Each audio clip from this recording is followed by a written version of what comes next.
جو شخص اشارے کو بخوبی سمجھ جائے اس کو صاف کہنے کی ضرورت نہیں۔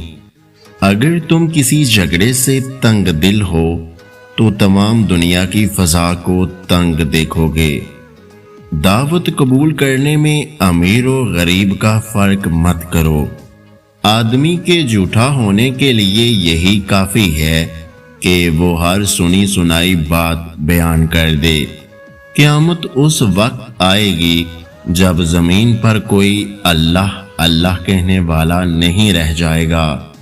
کوئی شخص اس وقت تک مومن نہیں ہو سکتا جب تک کہ میں اس کے ماں باپ، بیٹے اور تمام لوگوں سے زیادہ محبوب نہ ہو جاؤں۔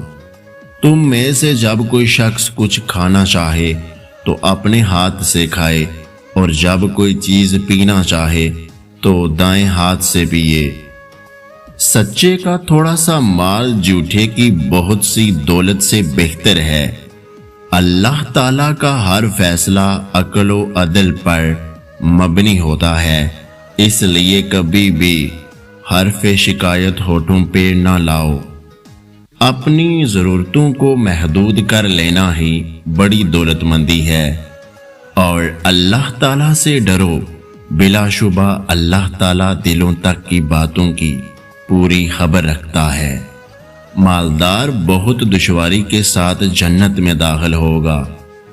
جو کچھ رسول تمہیں عطا فرمائے اسے لے لو، اور جس سے منع فرمائے باز رہو، اور اللہ سے ڈرو، بے شک اللہ کا عذاب سخت ہے۔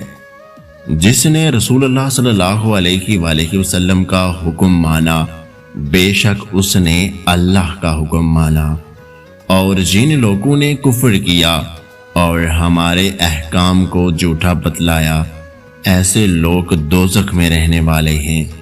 اے ایمان والو، اللہ سے ڈرو اور سچوں کے ساتھ ہو جاؤ۔ جس جگہ خدا چاہے عقل بادلوں کی طرح برستی ہے، اور جہاں اس کا غصہ پاتی ہے بھاگ جاتی ہے۔